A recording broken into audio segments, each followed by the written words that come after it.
Tidak ada kata yang lebih indah, tidak ada kata yang lebih utama kecuali kita memuja dan memuji dengan bacaan alhamdulillah. Alhamdulillah. Pada kesempatan yang mulia ini Allah Subhanahu wa taala masih memberikan kekuatan keimanan kepada kita semua untuk melaksanakan salah satu sunnah Rasulnya, yaitu kita melaksanakan sholat Idul Adha. Mudah-mudahan amalan-amalan yang telah kita kerjakan dari mulai malam kita bertakbir, tahmid dan tasbih, semoga Allah SWT Allah terima sebagai amal soleh. Amin. Salawat serta salam mari kita selalu panjatkan, selalu sampaikan, selalu bacakan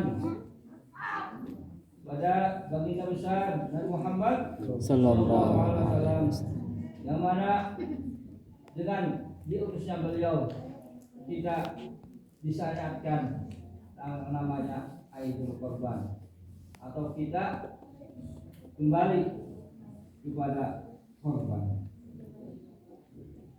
Para jamaah yang Allah, saya sebagai khatib berwasiat pada para jamaah, khusus pada diri saya sendiri, mari kita selalu meningkatkan iman dan takwa kita dengan selalu imtisalu awamir wajtinabun nawahi, itu melaksanakan seluruh perintah Allah dan menjauhi seluruh larangan Allah. Hadirin jamaah sholat Idul Adha yang sama-sama menyembah Allah SWT, pada hari ini tanggal 10 Dzulhijjah, ini adalah hari terakhir dari Ashrul Awakhir, yang mana Allah SWT sudah mengabadikan akhir dalam surat Al-Qadr, wal hajj wal layalin ashr, demi Fajar dan demi 10 hari pertama bulan Dzulhijjah, yang mana mulai tanggal 1 kemarin hari Rabu dan masuk bulan Dzulhijjah tanggal 1 sampai sekarang 10 hari. Sungguh berbahagialah orang-orang yang ketika tanggal 1 sampai sekarang selalu berzikir, bertahmid, bertakbir dengan Allah dan mentasbihkan Allah SWT, yang mana hari-hari tersebut disebut adalah apa namanya, ya ayamul a'dzam, Asyhurul A'dzam, 10 hari yang sangat utama. Dan kemarin puncaknya para jamaah Allah Yaumul Arafah tanggal 9 Dzulhijjah, dan puncaknya pelaksanaan ibadah haji yaitu berwukuf di Arafah. Mudah-mudahan jemaah yang sama-sama belum bisa melaksanakan wukuf di Arafah, Allah mudahkan kita semua bisa melakukan ibadah haji dan wukuf di Arafah. Amin. Jemaah Allah, Idul Adha itu punya makna kembali kepada penyembelihan, atau ada disebut Idul Kurban, yaitu kembali kepada kurban, atau disebut dari Idul Nahar, atau disebut lagi Yaumun Nahar, yaitu kisah perjalanan Nabi Allah Al-Khalil, Nabi Ibrahim alaihissalam, dan putranya Al-Zabih, Nabi Ismail alaihissalam. Pada zaman Allah ada dua pendapat tentang Nabi yang disembelih, yang dijadikan korban oleh namanya atau oleh ayahnya, yaitu Nabi Ibrahim alaihissalam. Itu pendapat pertama, Nabi Ishak. Yang kedua adalah pendapat kedua, Nabi Ismail.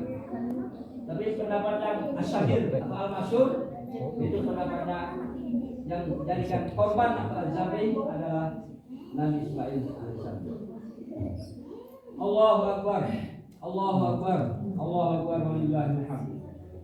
Jemaah ini Allah, ketika kita bicara Idul Kurban atau Idul Adha, maka kita akan mengenang kembali ribuan tahun kurang lebih antara 4.000 atau 5.000 tahun yang telah lewat perjalanan Nabi kita, Nabi Agung, itu Nabi Allah Ibrahim alaihissalam, yang mana beliau pada zaman Allah sebelum adanya syariat agar diperintahkan untuk berkorban, beliau telah menikah dengan istri pertama yaitu Siti Sarah. Kurang lebih 80 tahun berjamaah beliau tidak diberikan putra. Kurang lebih 80 tahun beliau menikah dengan Siti Sarah, Allah belum memberikan amanah putra. Sampai Siti Sarah istri pertamanya menyuruh kepada Nabi Ibrahim untuk menikah. Itu akhirnya nikah yang kedua dengan Siti Hajar. Dan Nabi Ibrahim sangat ingin punya putra, karena putra itu sebagai penerus perjuangan, ya, penerus cerita kita sebagai seorang ayah, seorang suami kalau punya anak, punya putra. Sehingga Allah SWT memberikan Nabi Ibrahim yaitu putra laki-laki yang diberikan nama Nabi Ismail alaihissalam. Pada zaman Allah, Nabi Ibrahim sebelum dapat mempunyai putra itu adalah orang yang sangat cinta kepada Allah SWT, kekasih Allah, orang yang sangat mengasihi Allah SWT. Maka pada zaman Allah, beliau Nabi Ibrahim dapat gelar Khalilullah atau Khalilur Rahman, orang yang sangat cinta, orang yang menjadi kekasih Allah Subhanahu wa taala. Ketika putranya yang pertama yaitu Nabi Ismail mencapai usia kurang lebih 13 tahun.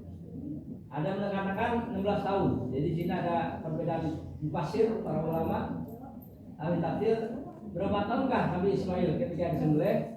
Dalam tafsir Sawi, dalam tafsir Jalalain ada berpendapat, yaitu ada yang mengatakan 13 tahun. Ada yang berpendapat 16 tahun. Allah SWT mengisahkan perjalanan Nabi Ibrahim alaihissalam beserta Nabi Ismail dalam surat As-Saffat, yaitu Allah berfirman, Bismillahirrahmanirrahim. فلما بلغوا معه السعي قال يا بني إني أرى في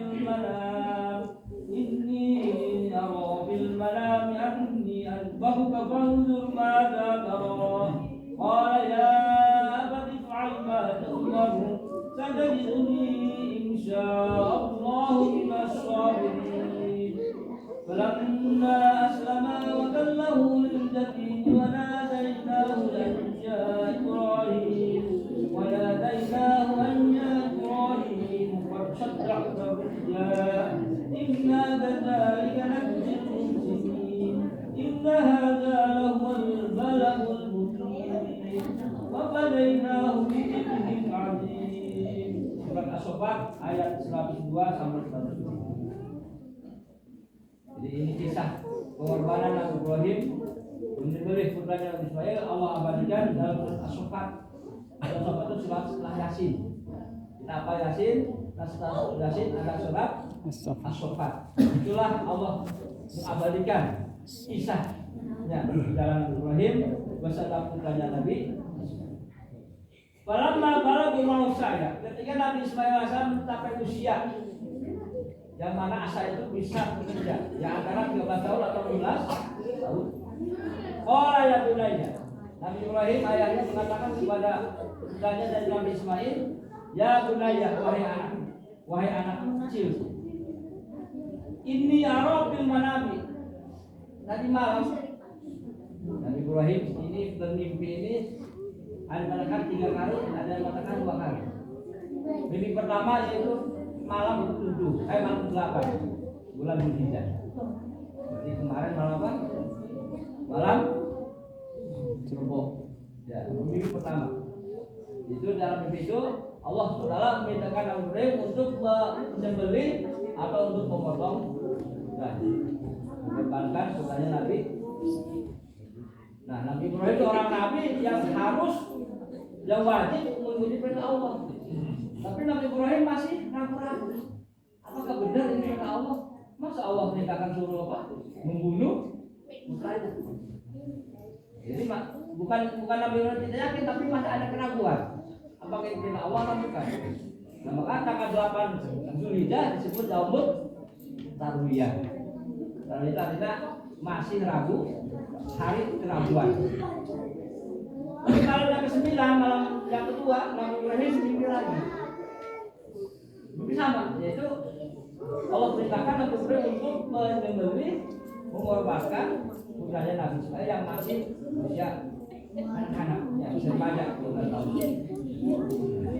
Begitu mimpi yang kedua berjamaah, Nabi Ibrahim yakin ini adalah perintah Allah dan harus dilaksanakan. Nah, maka hari tanggal 9 disebut Yaumul Arafah. Hari Nabi Ibrahim yakin dan pasti tidak akan perintah Allah.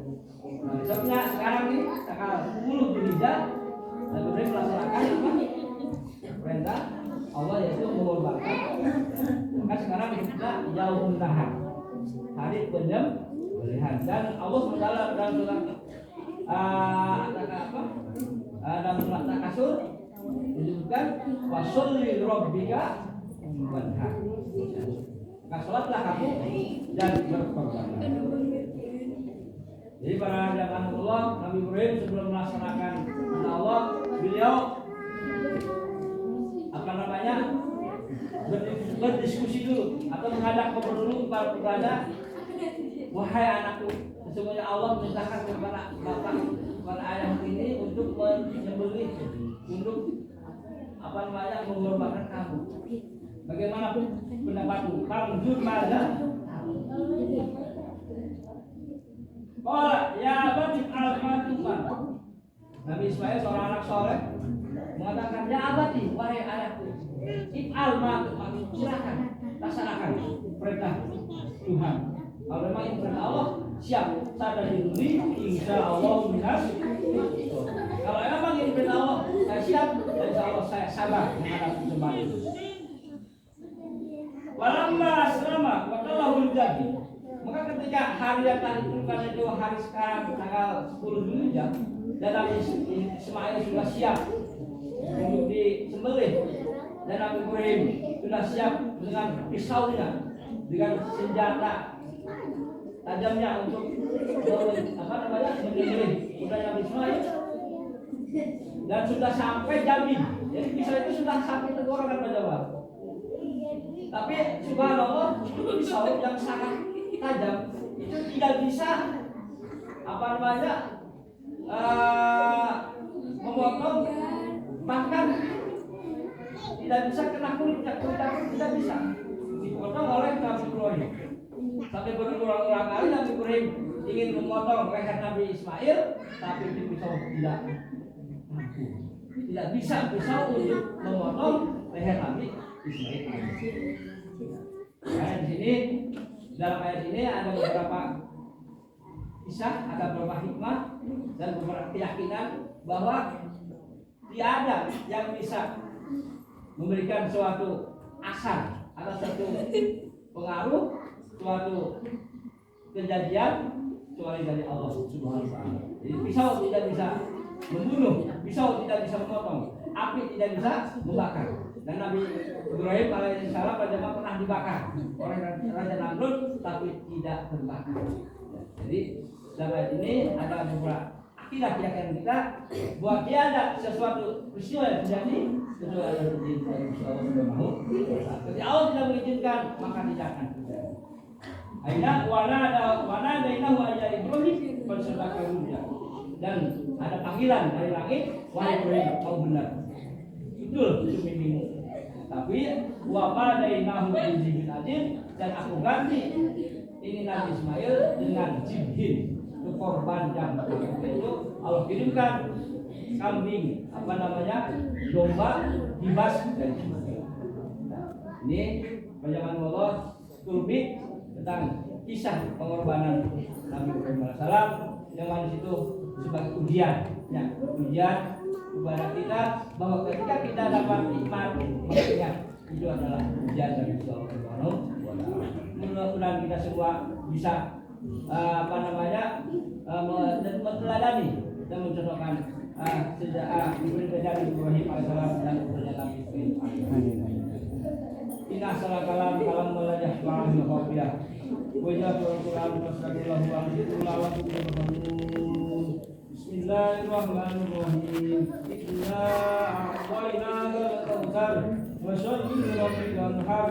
Inna syani'aka huwal abtar.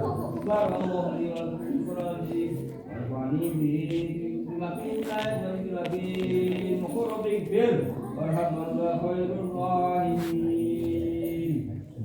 Wahafizu ala qa'atuhul jamaah wal jamaah wa'lamu anna Allah ta'ala shalla ala nabiyyikum wa ma'akum maqala ta'ala wa ladal qawl alima inna Allah wa malaikatahu yusalluna ala nabi ya ayyuhallazina amanu sallu alaihi wa sallimu taslima.